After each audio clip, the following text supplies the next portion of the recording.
Bonjour, je suis Eric Ancelet et mon éditeur Marco Pieter m'a demandé de vous parler de mon ouvrage Pour en finir avec Pasteur, paru en 1998. Dans un premier temps, je souhaiterais me présenter et vous parler un petit peu de l'origine de ce livre. Je suis français et j'habite une région du sud-ouest de la France qu'on appelle le Quercy. Mon premier métier est docteur vétérinaire, un métier que j'ai pratiqué de nombreuses années, notamment la médecine équine, un domaine dans lequel je n'utilisais que les thérapies alternatives. Mais auparavant, j'ai eu l'occasion d'utiliser toutes les médecines dites conventionnelles et j'ai pu en percevoir les limites ainsi que les dangers liés à leurs effets secondaires. Au fil du temps, au fil de mes lectures et au fil de mes rencontres notamment avec des médecins comme le docteur Jean Helmiger et le docteur Michel Audin, j'ai changé d'orientation.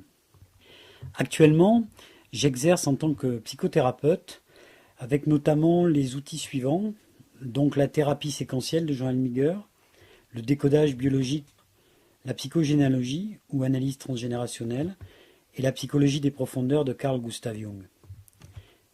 En dehors de mes consultations de psychothérapeute, j'anime des séminaires de formation et d'information sur la santé primale de Michel Audin, la thérapie séquentielle de Jean Helmiger, la psychogénéalogie et le symbolisme. Je suis également professeur de biodanza. À l'époque où j'exerçais la médecine équine, j'ai créé une association qui s'appelle Cheval Libre et dont le but initial était la recherche pour l'application des médecines alternatives aux animaux, tout particulièrement aux chevaux. Cette association éditait un bulletin trimestriel et j'avais consacré en 1995 un bulletin à Louis Pasteur en réaction aux commémorations du centenaire de sa mort en 1895.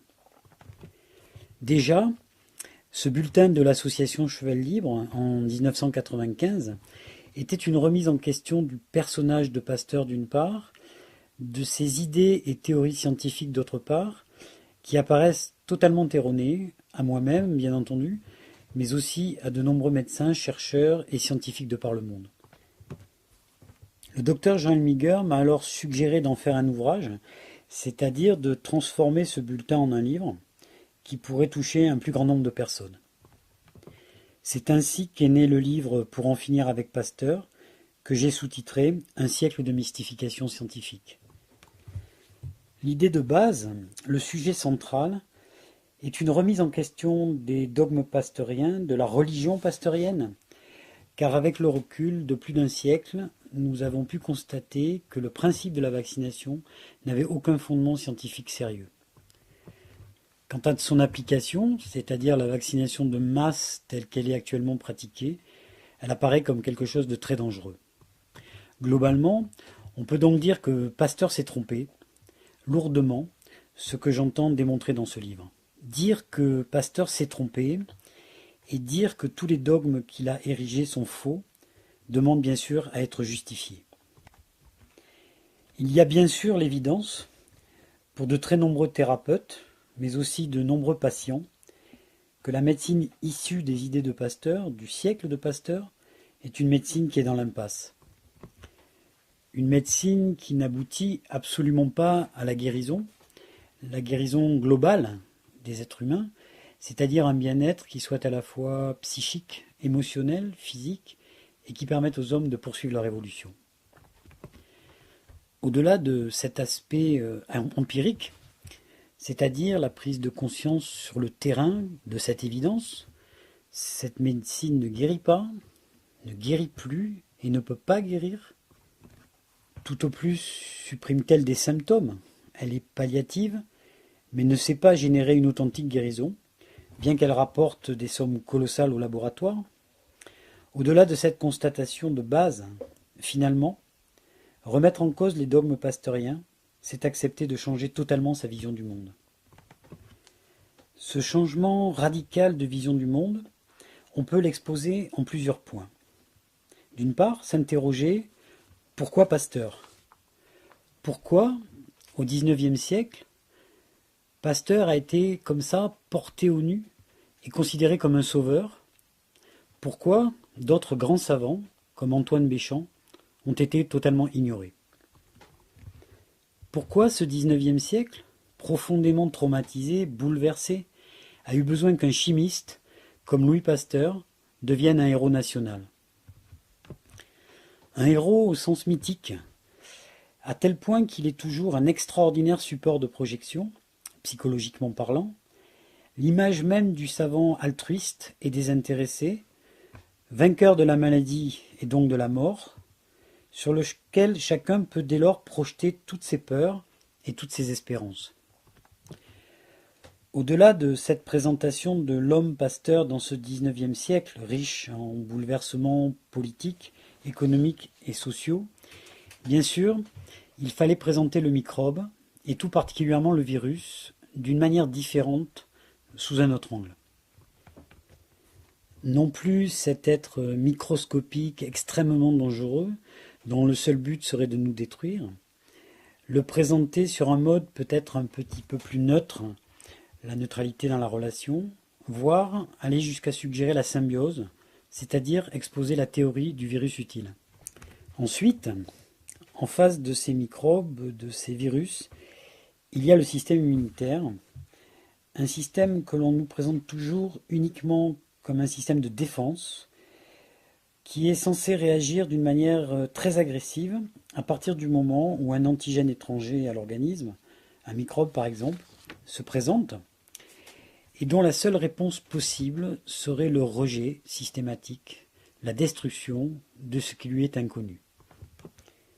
Personnellement, je propose une autre version, celle d'un système immunitaire qui serait un système de communication très ouvert à toutes les informations qui lui viennent de l'extérieur et susceptible de l'enrichir, de le compléter, de soutenir son évolution. Enfin, un quatrième point, après la présentation de Louis Pasteur sous un autre jour, peut-être plus authentique, après la présentation du virus d'une manière différente, plus objective, en tout cas plus optimiste, après la présentation d'un système immunitaire lui aussi différent et moins susceptible, moins paranoïaque, il y a bien sûr le problème des vaccins. Le vaccin qui se trouve être, dans ce nouveau contexte, une agression pure et simple, aux conséquences dramatiques, sans utilité immédiate ou médiate pour la santé, conçue autrement qu'une simple absence de maladie. Dire que le monde a changé depuis un siècle est certainement une évidence pour chacun d'entre nous, et pourtant, biologiquement parlant, nous voyons toujours ce monde avec les yeux de Louis Pasteur ou de Charles Darwin. C'est pour cela que je prétends que si nous voulons comprendre l'origine et le sens de notre mal-être, de nos maladies, et guérir vraiment, c'est-à-dire évoluer, il nous faut d'abord changer totalement de vision du monde, et pour cela accepter de remettre en question les figures charismatiques, héroïques, paternelles d'un siècle révolu, comme Louis Pasteur. Et ce n'est pas chose facile. Dès lors qu'un tel personnage a été sanctifié, canonisé par la religion scientiste, et ce matérialisme pur et dur qui a eu son apogée au XIXe siècle. Dès lors, dans ce but, pour parvenir à ce but, j'ai essayé dans ce livre de situer Louis Pasteur dans le décor de ce XIXe siècle qui le vit naître, dans lequel il a fait carrière et dans lequel il est mort. Je me suis donc penché sur l'histoire de l'homme Pasteur, j'ai lu des biographies, d'une part des biographies officielles, écrites par des disciples, des hagiographes, pour lesquels Pasteur reste et restera un maître vénéré, un père, un héros, en tout cas un très grand savant. D'autre part, des travaux méconnus, concernant d'autres savants qui ont précédé Louis Pasteur, des contemporains de Pasteur, et beaucoup d'autres qui ont vécu après lui jusqu'à nos jours, et qui ont fait des découvertes fondamentales avec à l'évidence une autre vision des choses, une autre vision du monde. Tant il est vrai que chacun voit le monde à travers le filtre de son propre monde intérieur, le filtre de ses attentes, le filtre de ses peurs.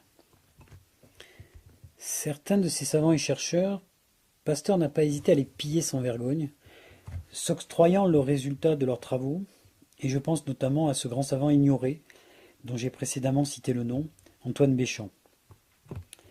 Parallèlement, et de manière tout à fait intriquée, avec la vie de l'homme et du savant Pasteur, il me fallait comprendre le plus en profondeur possible quel avait été ce XIXe siècle, un siècle, comme je l'ai déjà suggéré, riche en crises majeures, en bouleversements sur les plans politiques, économiques et social, scientifiques aussi, un siècle qui a vu plusieurs changements de régime. D'abord l'empire de Napoléon Bonaparte. Je rappelle que Pasteur est né en 1822 sur les cendres de cet empire, puisque Napoléon Ier est décédé en mai 1821 à Sainte-Hélène, et le père de Louis Pasteur était un ancien grognard de la Grande Armée. Ensuite, il y a eu la Restauration, puis à nouveau l'Empire, le coup d'État de Napoléon III en 1851, et puis 1870, la défaite militaire, le désastre de Sedan, et le retour difficile, pénible à la République. Louis Pasteur a été témoin de cette succession de drames, de tous ces changements politiques, avec d'inévitables bains de sang, que l'on pense au soulèvement de 1830, 1848, à la Commune. Et c'est dans ce monde instable qu'il va faire carrière et devenir progressivement un savant à la mode, porteur des espoirs d'une France avide de conquêtes et d'honneur. Sur les plans social et économique, c'est l'ère industrielle, c'est l'urbanisation, c'est l'industrialisation, c'est la naissance, c'est le développement de ce prolétariat, avec l'exode rural qui va de pair, ce prolétariat dont les souffrances et les misères ont été décrites par des gens comme Émile Zola. Ce siècle est aussi celui des conquêtes coloniales, celui du positivisme et du matérialisme scientifique, lequel va battre en brèche ces valeurs spirituelles, religieuses, auxquelles les hommes avaient coutume de se référer dans les temps de crise. Dès lors, dans les bouleversements et catastrophes de tout genre, la guerre extérieure et la guerre civile, les soulèvements populaires, les changements de régime, les coups d'État, mais aussi les épidémies, qui sont toujours bien présentes au début du XIXe siècle, il faudra de nouveaux héros. Pour remplacer le guerrier vaincu, pour remplacer l'homme de religion écarté par les lumières de la raison, auprès duquel on pouvait trouver refuge lorsqu'on était angoissé, perdu, menacé de toutes parts. Et l'un de ces héros de circonstance, peut-être le plus connu actuellement, sera Louis Pasteur. Pasteur, né à Dole en 1822, entre à l'école normale en 1843 et en sort avec une agrégation de physique et de chimie. Il n'est donc pas médecin. Il révèle dès le départ une très grande ambition, liée peut-être à ses origines modestes. Ce qui est sûr, ce que l'on sait aujourd'hui, c'est qu'il a falsifié les résultats de ses propres travaux et que la majorité, sinon toutes les découvertes qui lui sont attribuées, sont en fait des spoliations, des découvertes qu'il a volées à d'autres scientifiques, à de nombreux autres scientifiques, médecins ou vétérinaires. Ce qu'il faut comprendre de ce XIXe siècle qui verra en effet la naissance de la microbiologie, c'est-à-dire l'étude des micro-organismes soi-disant responsables des maladies dites infectieuses, humaines et animales. Dans ce XIXe siècle, la génétique est totalement ignorée, l'immunologie aussi. On ne connaît absolument pas la fonction immunitaire. Concernant la microbiologie, Pasteur n'a pas découvert l'existence des microbes. Par contre, il va récupérer et s'attribuer cette découverte. Et à partir de là, il va proclamer un certain nombre de pseudo-vérités qui seront bientôt érigées en dogmes, actuellement totalement dépassées car erronées. Le premier de ces dogmes dit que notre environnement grouille de microbes, ce qui est exact, et que ces microbes sont pathogènes, du moins beaucoup d'entre eux sont pathogènes, c'est-à-dire responsables de nos maladies. En d'autres termes, ces microbes jugés systématiquement pathogènes sont les seuls responsables de nos maladies. Nous n'avons rien à voir là-dedans. Ce que l'on a nommé plus tard le terrain, c'est-à-dire l'aptitude ou non à apporter une réponse correcte au cours de la confrontation avec un microbe. Non, tout ça n'existe pas, n'a aucune importance. Les familles de microbes sont clairement définies et certaines sont responsables absolument de certaines maladies très graves. Ce qui va jusqu'à l'aberration, qui consiste de nos jours à essayer de trouver des microbes responsables de maladies comme l'ulcère d'estomac, le diabète et même la schizophrénie. Le deuxième dogme pasteurien qui s'avère totalement faux est celui qui prétend que notre milieu intérieur, l'intérieur de notre corps, est stérile, aseptique.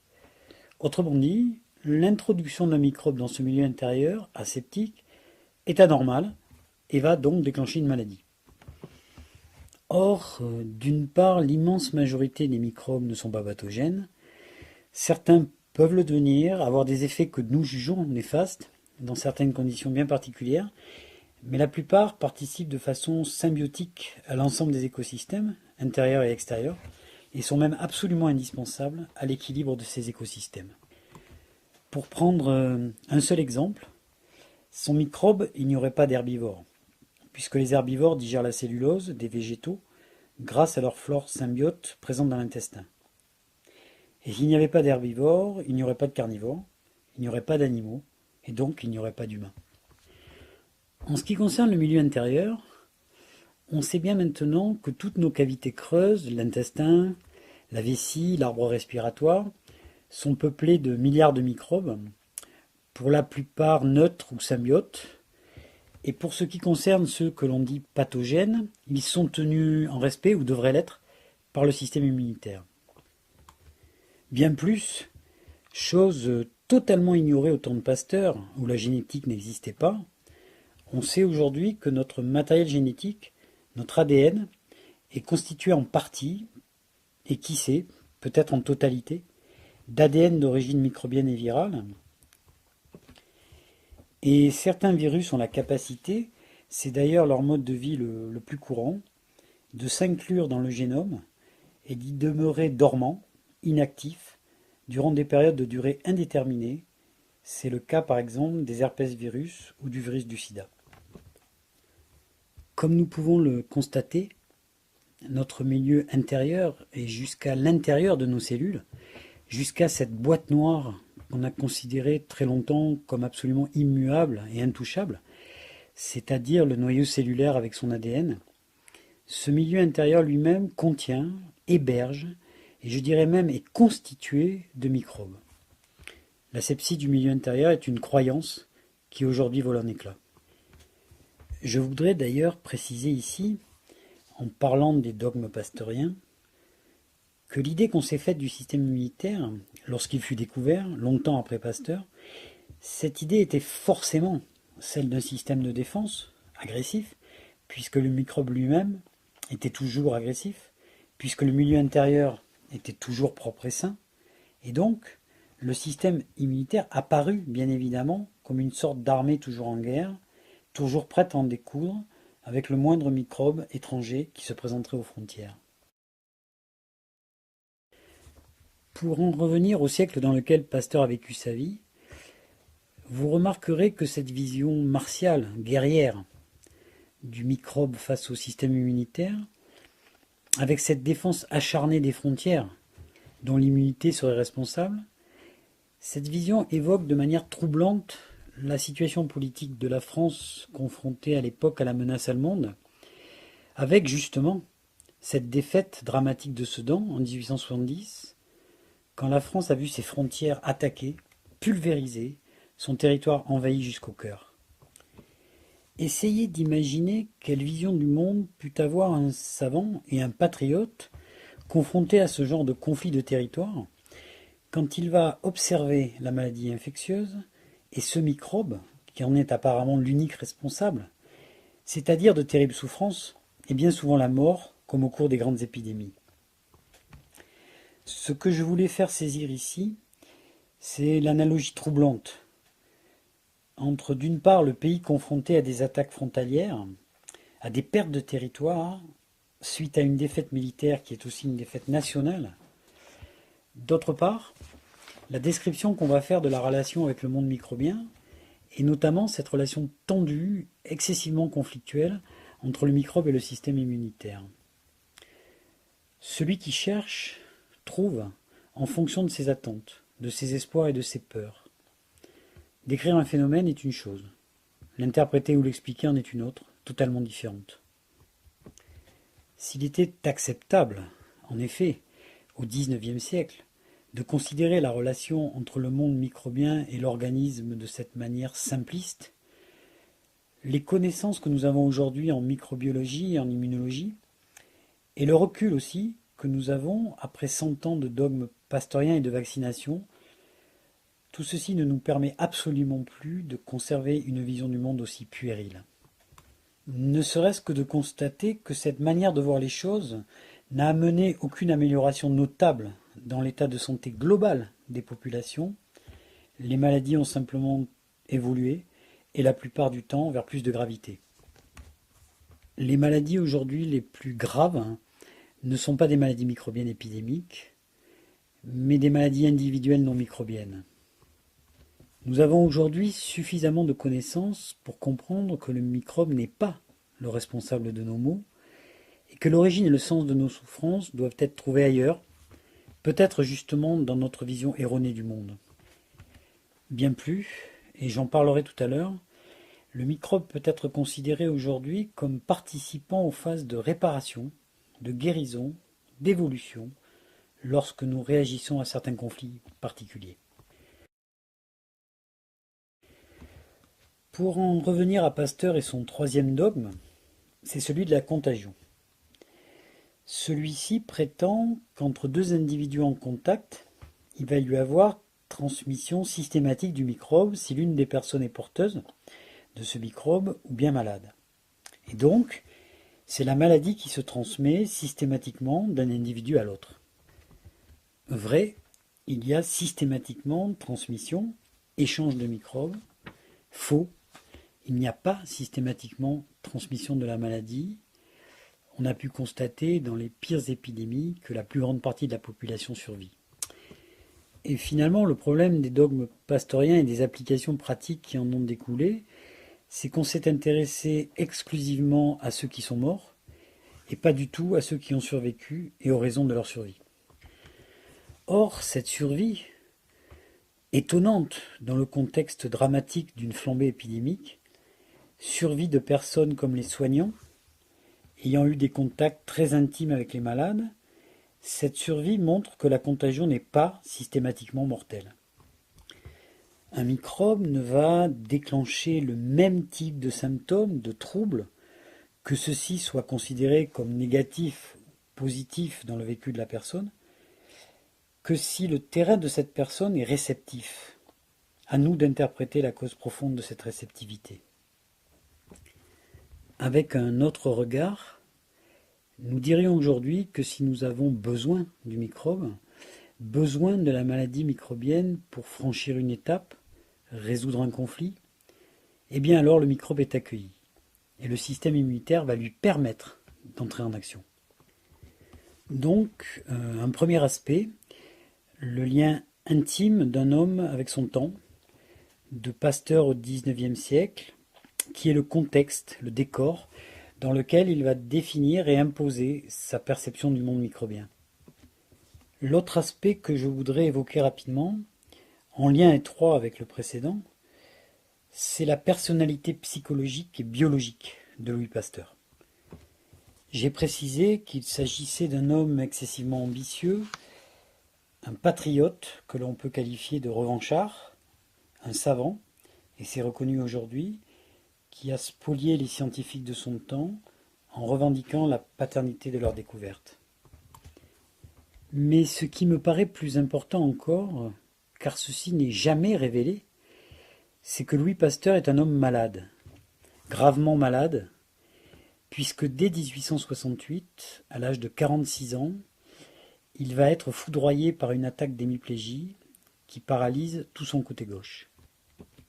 À partir de là, ce sera un homme très diminué, infirme, et ce qu'il faut bien saisir, c'est que ce n'est que 9 ans plus tard, en 1877, donc à l'âge de 55 ans, Pasteur est donc hémiplégique depuis 9 ans, c'est seulement à cette époque qu'il entreprend ses recherches sur les maladies microbiennes. Il a commencé par travailler sur les maladies des vers à soie, en fait récupérer les découvertes faites antérieurement par Béchamp, mais ce que je voudrais souligner ici, c'est qu'en 1885, à l'âge de 63 ans. C'est alors un homme très diminué, usé, fatigué. Il ne va pas hésiter à injecter des moelles épinières de lapin mort de la rage, donc un virus extrêmement virulent, à des enfants. Des enfants en bonne santé, qu'il prétend ainsi protéger contre la rage. Et on ne peut savoir aujourd'hui combien d'enfants, combien de personnes sont mortes suite à ces injections. Euh, Pasteur paralysé inocule une maladie paralysante, ce qui pourrait constituer aujourd'hui un chef d'accusation fort grave pour homicide.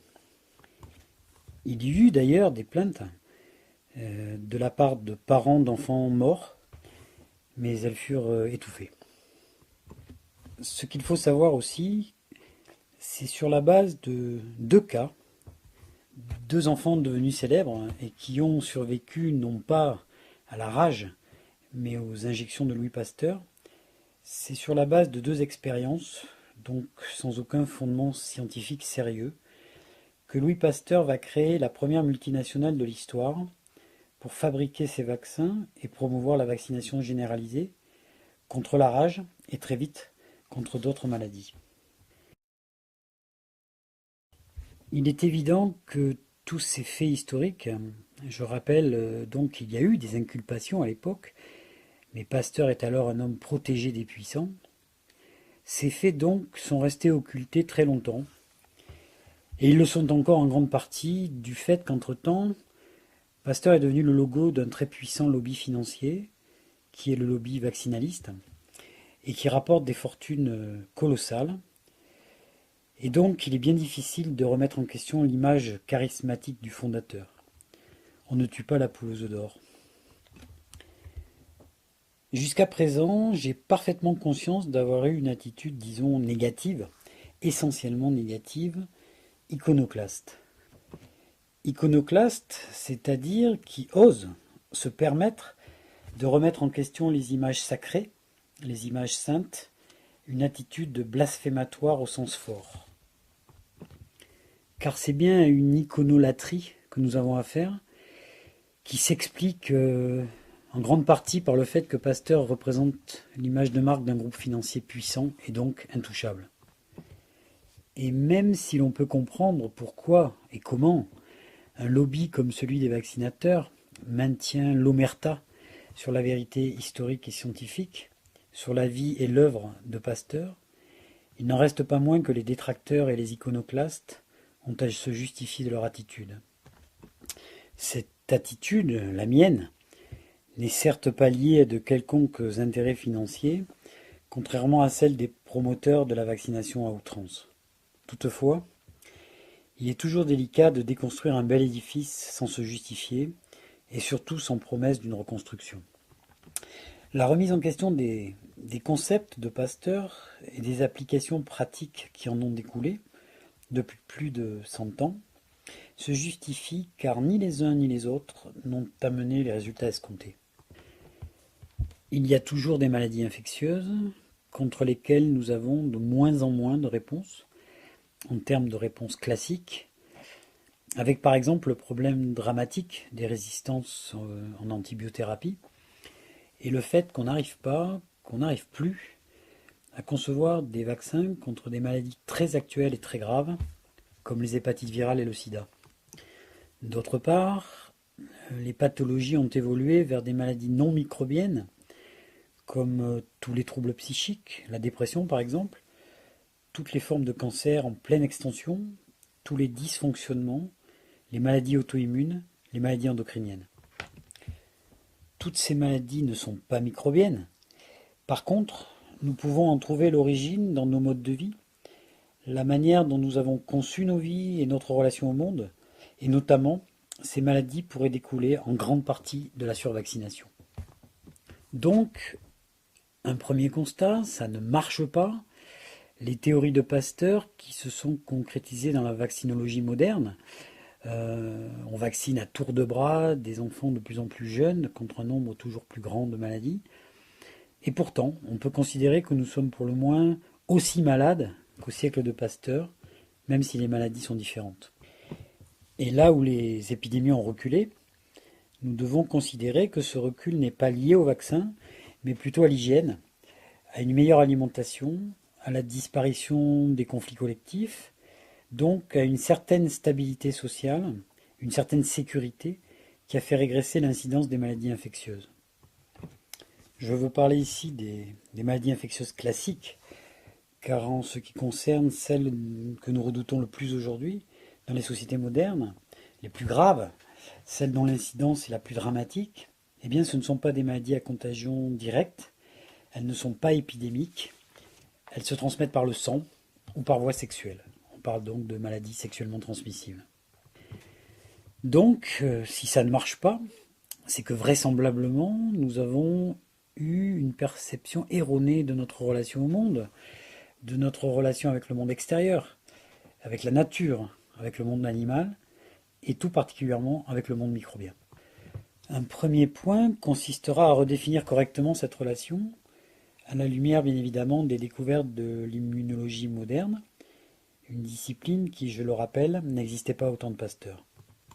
Ensuite, bien évidemment, de manière corrélative, il nous faudra réviser notre perception, notre interprétation du système immunitaire, qui appartient en fait à un ensemble constitué par le système nerveux, le système endocrinien, le système immunitaire et le système bactérien, quadruple système régulateur, dont la vocation est de nous permettre la meilleure adaptation possible lors des confrontations avec le monde extérieur. Dans cette réévaluation de notre vision du monde, il nous faudra décider si oui ou non le système immunitaire est systématiquement agressif, destructeur envers les micro-organismes, comme le prétend l'immunologie classique. Troisième aspect, ce serait de passer en revue toutes nos connaissances actuelles concernant l'efficacité des vaccins, concernant leurs effets secondaires à court terme, et surtout à moyen et long terme, puisque nous avons aujourd'hui le recul nécessaire à cette estimation. Enfin, quatrième point, considérer ces nouvelles théories qui ont émergé récemment et qui nous disent qu'à chacune de nos maladies correspond un conflit plus de nature psycho-émotionnelle, une difficulté existentielle, une souffrance adaptative et évolutive, auxquelles nous apportons éventuellement une réponse en tombant malade. Et dans le cours de ces maladies, qui seraient liées donc à des situations psychologiques et affectives pénibles, le microbe n'interviendrait pas forcément comme un ennemi qui profiterait de la situation, mais comme un allié, dans un processus de nettoyage, de restauration, d'adaptation, voire même de reprogrammation de notre patrimoine génétique, dans le but d'apporter une réponse nouvelle dans une situation nouvelle. C'est bien évidemment en approfondissant ces 4 points, c'est-à-dire 1. Revoir quelles peuvent être la nature et les fonctions des microbes, 2. Revoir quelles peuvent être la nature et les fonctions du système immunitaire, 3. Voir si notre expérience de plus d'un siècle n'a pas montré que la survaccination est une véritable catastrophe écologique qui a amené une dégradation profonde du milieu intérieur, et notamment du système immunitaire, une dégradation qui serait à l'origine de beaucoup de nos problèmes actuels, de notre déficience à répondre correctement aux questions qui nous sont posées par l'environnement.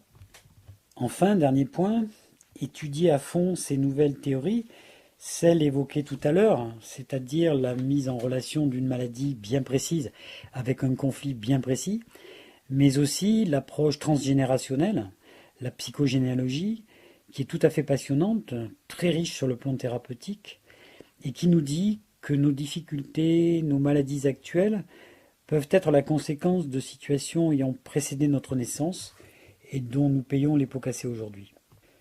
Bien entendu, je n'ai absolument pas la possibilité ici de développer à fond chacun de ces points. Une bonne partie de ces développements a déjà été faite dans le livre Pour en finir avec Pasteur. Une autre partie découle des recherches que j'ai poursuivies et de ma pratique depuis la sortie de ce livre.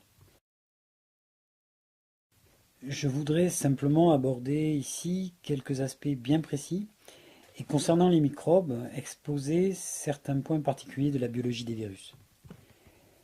Bien sûr, pour la majorité d'entre nous, Le virus est un être un petit peu mystérieux, à la limite du vivant d'ailleurs, puisqu'il n'a pas de métabolisme et qu'il se reproduit en se dupliquant à l'intérieur d'une cellule. Et on a l'habitude de le considérer comme quelque chose de dangereux de toute façon, déclencheur de maladies insensées, de maladies dénuées de sens. Il suffirait de rencontrer un virus pour tomber malade. Et je voudrais montrer que cette vision est à l'évidence erronée. Avant tout, quand on observe un virus, on s'aperçoit qu'il se présente comme une information, avec une capsule protéique qui est l'enveloppe qui protège l'information, et à l'intérieur de cette enveloppe, l'information elle-même, sous la forme d'un petit brin d'ADN ou d'ARN. Ce qui est particulièrement étonnant et troublant, c'est l'analogie de ces virus, qui sont en quelque sorte des nomades, des informations qui circulent, analogie donc avec les gènes qui constituent nos chromosomes, c'est-à-dire les supports d'informations présents dans chacune de nos 10 000 milliards de cellules, et grâce auxquels nous synthétisons les protéines qui font fonctionner notre métabolisme. Cette analogie suppose des échanges, le virus susceptible de devenir gène, le gène susceptible de devenir virus, et c'est effectivement ce que l'on constate. Nous sommes en contact avec des microbes, et notamment avec des virus, absolument à chaque seconde, aux interfaces entre le monde extérieur et le monde intérieur, c'est-à-dire au niveau des muqueuses, et force nous est de constater que nous ne tombons pas systématiquement malades, même lorsque nous sommes confrontés à certaines épidémies saisonnières du type grippe, auquel cas une bonne partie de la population s'en sort toujours très bien. Cela, nous l'avions déjà indiqué, mais ce qui est le plus étonnant finalement, c'est de considérer que cette information virale pourrait être quelque chose dont nous avons besoin pour sortir d'une crise existentielle, pour dépasser un conflit, pour nous nettoyer après une intoxication, et que le microbe en général, le virus en particulier, pourrait intervenir via une maladie dite infectieuse, accompagnée d'inflammation, de fièvre, d'élimination catarrhale, pourrait intervenir comme un allié qui viendrait nous aider à franchir ce cap et dépasser cette crise. Cette aide pourrait consister notamment dans le fait qu'un virus, les virus ayant une capacité évolutive extraordinaire par le biais des mutations, pourrait amener un nouvel ADN, le virus pourrait amener un nouvel ADN ou un nouvel ARN, donc une nouvelle information génétique que nous ne possédons pas dans notre génome et qui nous permettrait d'aller de l'avant, d'évoluer. Et c'est ici, bien sûr, qu'il faut aborder le second point, c'est-à-dire le rôle du système immunitaire, étant entendu qu'on constate, et c'est troublant, que dans de très nombreux cas, le système immunitaire facilite, autorise l'entrée, le passage du virus dans le milieu intérieur, sa circulation dans ce milieu intérieur, puis son accès aux cellules et à l'ADN. Or, cette facilitation de la circulation du virus, ce guidage vers certaines cellules où se produira la réplication de l'information, tout ce processus complexe ne peut être considéré systématiquement comme une déficience du système immunitaire. C'est en fait une fonction normale. C'est pourquoi je dis que le système immunitaire n'est pas essentiellement un système de défense, mais plutôt un système de communication, ce qui signifie entre autres, car il s'agit ici de phénomènes excessivement complexes, cela signifie que lorsqu'un microbe, un virus, se présente au niveau des muqueuses, il va être estimé, évalué, contrôlé par le système immunitaire. Si sa présence est jugée inutile, il sera tout simplement maintenu à la périphérie, à l'extérieur, empêché de se dupliquer, bien que l'information qu'il représente soit systématiquement mémorisée. Si par contre il s'avère potentiellement utile, soit dans la phase que traverse actuellement l'individu, soit pour l'avenir, dans l'avenir, l'information sera accueillie, déchiffrée, transmise, également mémorisée, notamment sous forme de gènes, mais elle pourra aussi être amplifiée et autorisée à exprimer son message sous la forme d'une maladie réparatrice, donc nécessaire. Bien entendu, je fais référence ici à un système immunitaire compétent, performant, ce qui n'est pas le cas lorsqu'un certain nombre d'événements négatifs, perturbateurs, se sont produits dans la petite enfance, au moment où ce système immunitaire se met en place et acquiert sa maturité. Et parmi ces événements perturbants, qui peuvent mettre à mal pour toute la vie la compétence du système immunitaire, il y a la survaccination infantile. Pour revenir au cas où un virus est jugé utile pour la guérison, pour l'évolution d'un individu à un moment T de sa biographie, à partir de ce moment-là, j'ai suggéré que le système immunitaire va le laisser s'exprimer tout en le contrôlant. Le contrôler signifie lui laisser faire ce qu'il a à faire, ni plus ni moins, puis interrompre le processus dès que le résultat est atteint. Ceci laisse entendre clairement, et j'insiste là-dessus, que la maladie est utile dans la maturation et l'évolution d'un individu, utile pour lui faire franchir certains caps, comme nous le constatons avec les maladies infantiles. Mais pour cela, il est nécessaire que tout le système adaptatif, nerveux, endocrinien, immunitaire et bactérien soit opérationnel, donc que l'individu concerné ne soit pas fortement dénutri ou surmené, obligé de vivre en permanence dans le stress, l'angoisse, la frustration, car tous ces facteurs effondrent les capacités régulatrices du quadruple système d'adaptation et d'évolution. Et je répète, car c'est essentiel, que la survaccination systématique à l'aube de la vie est l'un des facteurs les plus pernicieux de déficience immunitaire. On perçoit donc qu'il faut avant tout une bonne hygiène de vie, hygiène psychique et physique, mode de vie et diététique, et en tout premier lieu, la façon de venir au monde, car tout cela est important pour générer et maintenir la compétence du système immunitaire, afin que les réponses apportées soient correctes dans les phases délicates de l'existence, dans les temps d'évolution où une mutation doit se produire. Il est bien évident aussi que la maladie n'est pas incontournable. Si l'on a pris conscience de l'origine du conflit, si on l'a dépassé en trouvant une solution pratique, alors la crise que représente la maladie n'est plus nécessaire pour aller de l'avant. Et dans ce cas, un système immunitaire performant tiendra le virus à distance, ne lui permettra pas de pénétrer le milieu intérieur pour s'y dupliquer. Il apparaît donc que la maladie, sous toutes ses formes, nous permet d'exprimer, de dire une souffrance existentielle. Et cette relation, ce lien entre la maladie et le conflit commence à être bien compris. C'est ce que l'on appelle décodage biologique, lequel nous permet de donner un sens à nos expériences douloureuses et donc de les écourter, d'en atténuer l'expression somatique et même de les éviter. Et pourtant, en face de ces avancées extraordinaires de la conscience humaine, perdure la vision paranoïaque de Louis Pasteur, une vision qui fait de tout contact avec ce qui nous entoure un danger, comme si ce monde était peuplé d'ennemis toujours prêts à nous attaquer pour nous détruire, ce qui induit des comportements sécuritaires obsessionnels qui interdisent ou limitent fortement toute communication avec l'extérieur. Des comportements obsessionnels collectifs dont nous avons beaucoup de mal à percevoir les effets pervers, comme la création de maladies chroniques, gravissimes, car malheureusement irréversibles.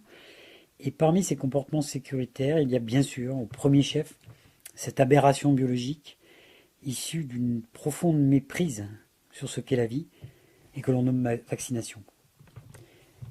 Pour ne citer que l'un des aspects aberrants de l'acte vaccinal, cette évidence qu'un enfant nouveau-né, puis dans ses premières années de vie, est totalement immature, et cette immaturité que nous pouvons constater dans son corps physique existe aussi bien sûr dans son système nerveux, dans son système endocrinien et dans son système immunitaire. Que se passe-t-il si on injecte une information truquée, très complexe, incompréhensible, puisque les soi-disant responsables des maladies ont été trafiqués, mélangés avec des adjuvants toxiques, et que l'injection se fait directement dans le milieu intérieur, sans être passée par le filtre des muqueuses, eh bien le système immunitaire de l'enfant, incompétent et confronté à une information impossible à décoder, va réagir de façon anarchique, catastrophique, ce qui est à l'origine de troubles multiples que l'on nomme allergie, maladie auto-immune et cancérisation. Voici à présent un exemple qui permet de concilier les deux aspects de la maladie exposés ici, c'est-à-dire, premièrement, la maladie comme traduction d'une souffrance psycho-émotionnelle vécue dans la solitude et inexprimée, non dite. Deux, la maladie, conséquence d'erreurs collectives comme la vaccination de masse. Imaginons quelqu'un n'ayant subi aucune agression majeure durant sa petite enfance, un enfant désiré, attendu, puis allaité, et surtout préservé de l'agression vaccinale. Cette personne se trouve un jour confrontée à une situation conflictuelle, par exemple un divorce, un deuil ou un licenciement. Comme ces systèmes de régulation et d'adaptation fonctionnent bien, il va réagir, trouver une solution, conserver sa confiance en lui, réorienter sa vie, et il n'aura pas besoin de tomber malade pour franchir ce cap existentiel, ou alors ce sera une maladie bénigne, car son système immunitaire contrôlera parfaitement la situation, c'est-à-dire le travail microbien de réparation. Maintenant, imaginons un individu malheureusement plus représentatif de nos sociétés modernes industrialisées, né dans un lieu hyper médicalisé, sous anesthésie, non allaité, survacciné toute sa petite enfance. Cette personne, confrontée au même type de situation conflictuelle à l'âge adulte, ne va pas réagir de la même manière, car il n'a pas la possibilité d'apporter une réponse correcte aux problèmes posés, et les troubles qui vont apparaître, la maladie qui va se déclencher, seront d'emblée beaucoup plus graves. Alors, si tout ceci s'avère exact, si toutes ces connaissances accumulées au fil du temps rendent en effet caducs tous les dogmes pastoriens, alors pourquoi? Pourquoi continuons-nous à vacciner nos enfants?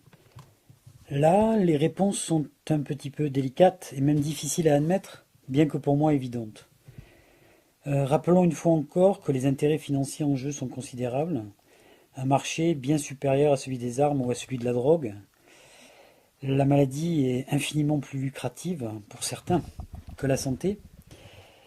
Et le principe vaccinal, qui évite de se poser les vraies questions sur l'origine et le sens de la maladie, rapporte des fortunes colossales du fait de sa mondialisation.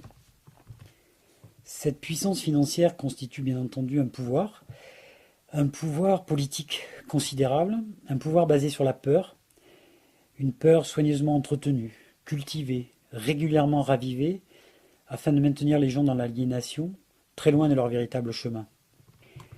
Et je pense qu'il est grand temps, aujourd'hui, d'ouvrir les yeux, pour essayer de voir le monde autrement, apporter des réponses plus justes aux questions qui nous sont posées à propos de notre devenir, guérir vraiment, en contactant ces peurs au fond de nous, en acceptant de les affronter, et se rendre compte que la vaccination fait partie de ces illusions infantiles auxquelles il est urgent de renoncer. En conclusion, je souhaiterais dire qu'il n'est pas évident d'aborder des sujets aussi vastes, aussi complexes, aussi importants pour l'avenir de l'humanité en moins d'une heure. Néanmoins, si ces quelques paroles vous ont donné envie de lire ce livre, mais aussi d'ouvrir les yeux et le cœur, d'aller voir ailleurs, de vous renseigner, de chercher à contacter une information qui certes est plus difficile d'accès, car bien sûr elle est occultée.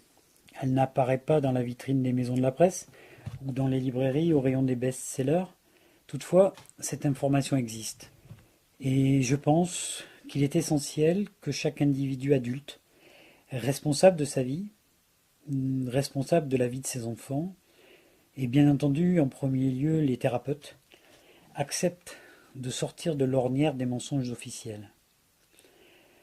Au fil du temps, ces données dérangeantes, déroutantes, apparaissent comme des évidences. Une fois intégrées et assimilées, elles révèlent leur cohérence et deviennent des certitudes intérieures. En ce qui me concerne, je vais à présent vous souhaiter bonne route, bonne chance dans votre quête de vérité, et vous remercier pour l'attention que vous avez apportée à cette petite conférence.